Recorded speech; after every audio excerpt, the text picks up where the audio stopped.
What's up, guys? Welcome back to Newswave. So over the weekend, we did have the English version of the Q&A Nintendo had with investors and gave us a bit more information. For example, Nintendo's view on the Switch's aging hardware, as well as their thoughts on entering the metaverse. We'll discuss all of that here today. Also, we are going to be taking a look at a game that leaked out a bit early for Ubisoft, a pretty big remake, and also their plans for Assassin's Creed over the next several years. And we'll also be talking about a game that was so bad on release, while the studio behind it has paid the ultimate price. So if you guys enjoy these videos, make sure you hit that like button, helps out a ton. And if new here to the Spawnwave channel, make sure you subscribe down below. We're gonna start today with Call of Duty and Activision's anti-cheat measures, because you may think, oh, someone's cheating in Call of Duty, they just get kicked out and banned immediately. Not the case. In fact, they like to mess around with some of the cheaters and throw up roadblocks, as they call them, for two reasons. One, to waste their time, obviously, and two, to gather information, which is probably the most critical part, as we see aimbots and all kinds of cheating tools pop up constantly. So being able to circumvent what Activision has set up, well, if they want to figure out how that's happening exactly, well, take a look at this, posted up over on the Call of Duty blog, where they describe their latest mitigation called hallucinations. They place decoy characters within the game that can only be detected by cheaters that have been specifically flagged by our system. These false characters, they're undetectable by legitimate players, and they cannot impact a legit player's aim, so kind of like the auto-aim they have built into the game, progression, end-of-match stats, or overall gameplay experience. Basically, if you see one of these characters or hallucinations and you fire on them, you're flagged immediately as a cheater, because you'd have to be cheating to see them. So very clever way, again, to waste time, but also to see what exactly they're using to track these different these bots that they've set up. So hopefully a way for them to continue keeping the cheaters out. And who knows, maybe the next time you're playing Call of Duty and that person on your team is really bad, they're 0-15, maybe they're not really bad, they're just cheating and firing at hallucinations the whole time. Oh, and in a very surprising and rare turn of events, we had some hard numbers come out for the Xbox Series console sales, and that's not at all something we see from Microsoft pretty much ever. But you can see this posted up as a screen capture by John Welfare over on Twitter, crediting Lucas, saying Xbox Series XS console sales are at 21 million. According to Microsoft, this is a big festival in Brazil. So it is officially from a branch in Microsoft and Xbox. 21 million plus, though, combined with Xbox One. It's at 79 million, so 58 million Xbox One sold, which, yeah, I mean, the PlayStation 4 easily overtook it more than 2-1, but I guess technically now the Xbox Series isn't quite to that level where the PS5 is up 2-1 over it. It's getting close. I mean, the PS5 last reported was over 38 million, so yeah, it's like right there. But for Microsoft to slowly work back any kind of market share, if they can get below that 2-1 figure that ratio that they had last generation, that would at least be a step in the right direction for them when it comes to console sales. But as we know with Microsoft, they're kind of looking beyond just the hardware number. They're going for the big monthly active users, including cloud, mobile, the whole thing. But hey, good to see actual numbers come out from Microsoft for a change. Oh, and here's something fun for all of you Sonic fans out there to speculate on. We can see this posted up. Looks like there is a new trademark that's been filed. Sonic and Friends. This was on June 23rd, and it's for a bunch of different categories, which we see this a lot, where Sega, Nintendo, Sony, Microsoft, whoever will file a trademark. It's for almost everything. It does technically include game-related ones, but they can make a browser game out of whatever this is, and that would count. Sonic and Friends, people have been speculating on being a new show of some kind. Sonic and Friends kind of sounds like that. Some have also wondered if this is just a new outright, just full-on game.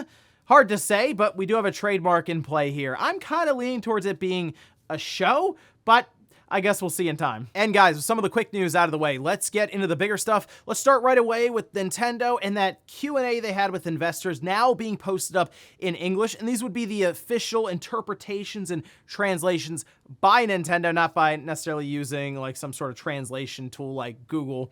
But The other ones we had already gone over basically lined up the same. These had a bit more nuance to them, however, and we'll start here with question 4. I've also linked to this PDF down below in the sources if you want to go all the way through the different questions and answers that were posted. But we can see this as this May, technical difficulties affected an official game tournament for Pokemon Scarlet and Violet, hosted by the Pokemon Company. Based on that experience, I'd like to hear about your initiatives for esports going forward. This from President Furukawa, who says, "We are aware of the technical issues pointed out. The management of the Pokemon brand, including general Pokemon events, is handled by our affiliate, the Pokemon Company, and we hope to continue working together with them to expand the world of Pokemon." They also talk a bit more about their esports, but I think that first sentence basically says everything there. It's like, well, that's the Pokemon Company and Game Freak, not us. They should have asked about the patch, the performance patch that apparently is still coming, I guess, for Scarlet and Violet. Surely they wouldn't have forgotten about that patch to make the game run somewhat decent.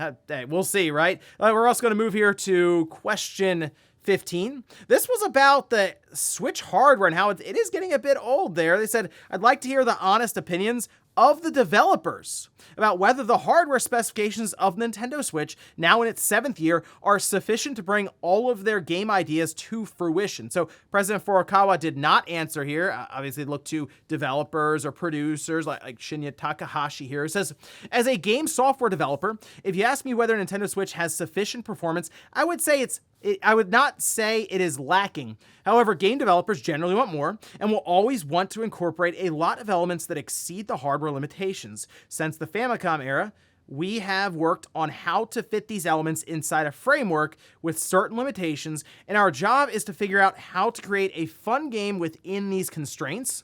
I believe that some interesting content are created as a result of accommodating the limitations, and we have actually been able to make this happen." Now, to follow up, Ko Shioda, the director and senior executive producer there, says, "We have been developing Nintendo Switch hardware for a long time and have used various methods to overcome performance barriers. Even now, the system developers are listening to game developers and continuously implementing initiatives to increase the smoothness and longevity of Nintendo Switch software development." So clearly here they are saying, yeah, we do have barriers, performance barriers we have to overcome. However, that is kind of the case for any of these consoles at this point, right? As we see advancements in computing power with video cards constantly on the move, these consoles that came out in 2020 will still be that kind of snapshot in time for hardware, 8 years from now or whatnot. Well, in this case, the Switch is showing its age overall, and Nintendo mentioning that we are developing within these hardware limitations. They're indeed doing that. The question to me really comes down to, are third parties willing to do that? And when it gets to a position where even Nintendo is struggling, yeah, I mean, can everything you want to do come to fruition then if you have to be within those constraints? And that's not to say that games like The Legend of Zelda Tears of the Kingdom can't exist. It's just not every third-party company, or even, I would say even Nintendo, is willing to put up the kind of money that it takes to get something like that to the finish line, working within those hardware constraints and limitations, which is why, yeah, we'll see another system from Nintendo at some point to continue advancing things forward for them, whether it's for new ideas or just more or new hardware that is able to accomplish more. And then moving over to question 16, this fiscal year, you announced an increase in an employee base salary in Japan, and I think that is a very positive initiative in retaining talented employees. On the other hand, increasing the employee base salary decreases the resources for dividends, so I can imagine there was some sort of negative feedback from institutional investors. Please describe the reactions from institutional investors, employees, and other companies in the industry regarding this wage increase. Now, this from President Furukawa, who says, "I believe the most important factor in maintaining our high level of competitiveness is to value the employees that have created various popular products and built our brand. Currently, we are experiencing unprecedented levels of global inflation, and in Japan, we understand that people are facing increasing financial pressure in their daily lives. For this reason, to deal with long-term and continuing changes in the environment, tend to increase the base salary for all employees in Japan by 10%, separate from the annual wage increase." Now, you're to technically see this right. Yes, Nintendo is defending them giving their employees and developers raises to investors, but I've mentioned before, investors are all about the bottom line, and that just means it costs them more. However, in this case, especially in Japan, the overall talent pool is finite. So if you start losing developers because Bandai Namco or Capcom or whoever is increasing wages, which they have, then yeah, you're going to be in some trouble, especially since Nintendo, heavily relies on their first party talent. So in that instance, yes, for the long term, it is indeed worth giving your developers raises. And I feel like most investors there probably realize that, but I guess someone just wanted to pose the question. And finally, what would any investor Q&A nowadays be without a question of the metaverse? Question 17, recently the concept of the metaverse, where multiple unspecified users can play together in a shared virtual space, has emerged. What do you think about this? President Furukawa says, although the enthusiasm may not be as high as before, the metaverse continues to capture the attention of many companies around the world. I think the concept has potential, but though we sense its potential, we also believe it will not be easy to clearly define what kinds of fun and surprises it can provide to consumers. We might consider something if we can find a way to express it with a Nintendo-like approach, which is to say, one that is easily understood by many consumers, but I believe that this will be difficult at the present time, and he's not at all incorrect about that. Most people don't even know what the metaverse is. Like, they hear that word, but they're not 100% sure if that means you have to go into virtual reality to experience that, or is Fortnite a metaverse, or Roblox, or Minecraft, or what. That's the biggest thing right now, is that line still has not been drawn, and in Nintendo's mind, we don't have voice chat on the system. You want us to do the metaverse?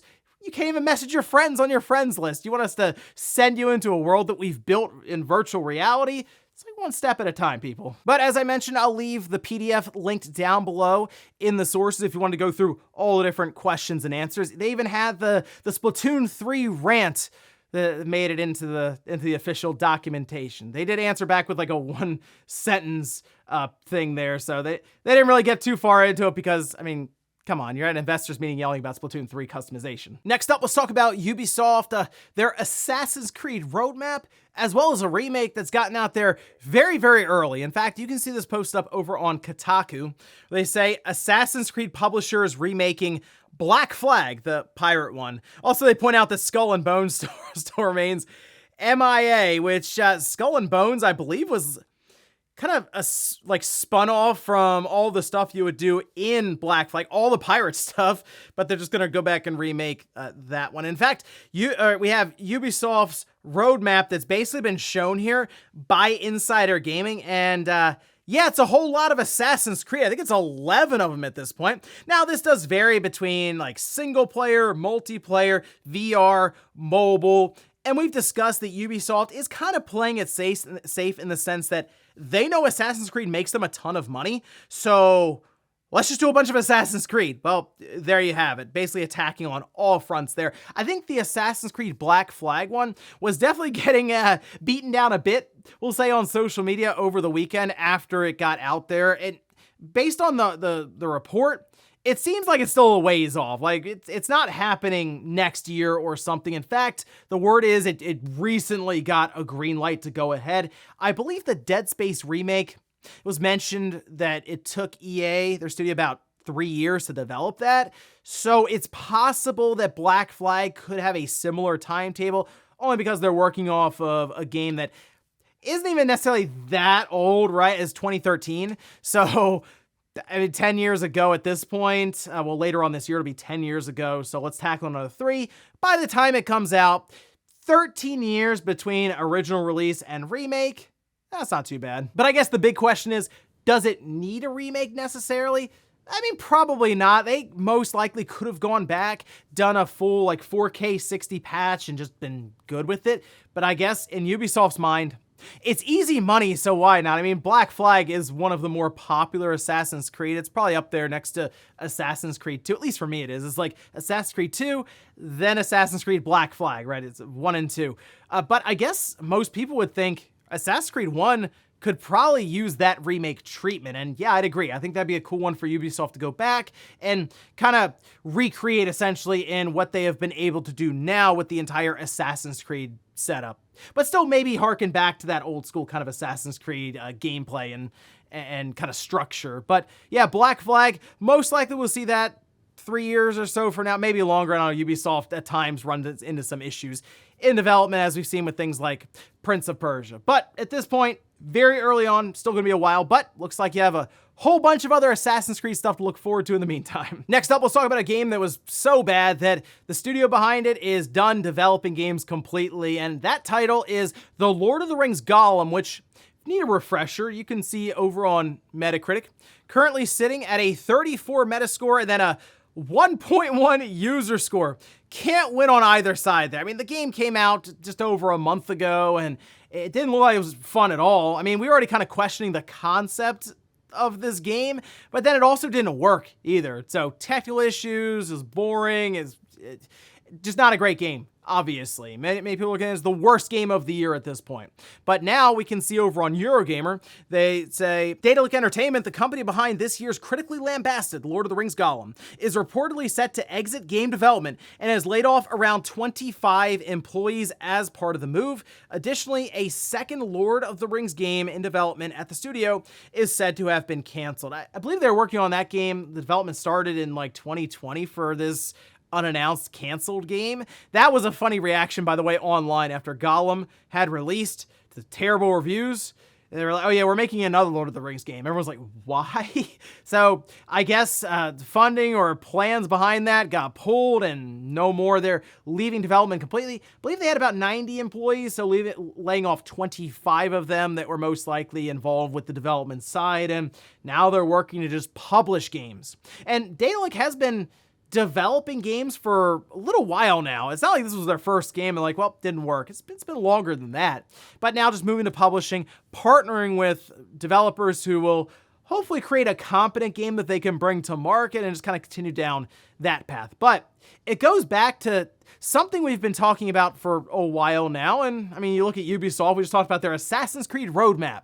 Playing it safe with stuff you know is going to make you money on what are very expensive projects now. Game development is a very costly thing to go through, to the point where, yeah, one bad game can basically sink your entire studio. This is just another example of that. Again, the game, though, was just bad on all fronts, but they're not able to recover from it on the development side, and they have to cut their losses and move on to just publish things. So it's tough out there to develop games. A lot of reward if you can do it right, but I mean, just absolutely crushing if you can't. And in our last bit of news, let's talk about the Bandai Namco showcase that took place over the weekend in collaboration with Anime Expo. And they kind of already told us what would be here, but there was a pretty big surprise, I guess, for fans of a certain series and disappointment for fans of another. But let's start at the top here with Naruto X Boruto.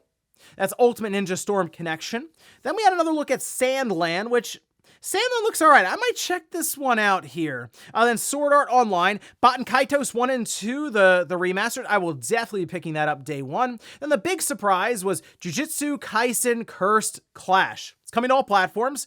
I'm not at all familiar with the source of this, source material, manga, anime adaptation, nothing, but people were pretty excited about this one, so I'm happy for all the fans of this. I don't think I've seen a game in this series yet, although it is kind of a younger series compared to like Dragon Ball or Naruto or Bleach or anything like that, right? This is kind of a newer one. So cool to see Bandai Namco, I guess, venturing off on that path there. But obviously the disappointment, I saw it online and I feel like people built themselves up for it, was that there was no Dragon Ball Z Budokai Tenkaichi 4.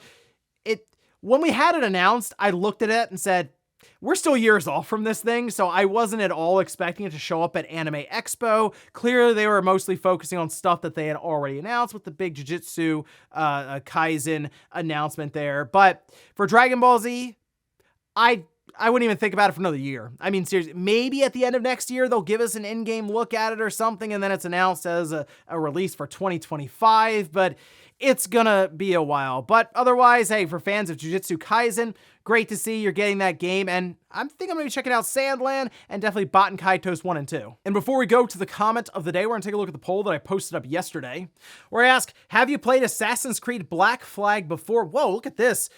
47% say no.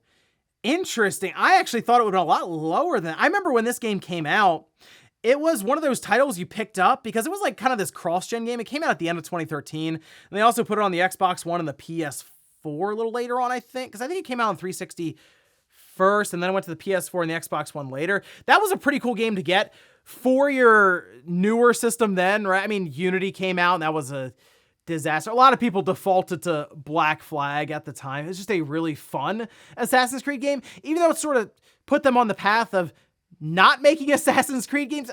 We know how far they've strayed from that path now, and that was kind of the start there. So like naval combat and stuff. It was still fun.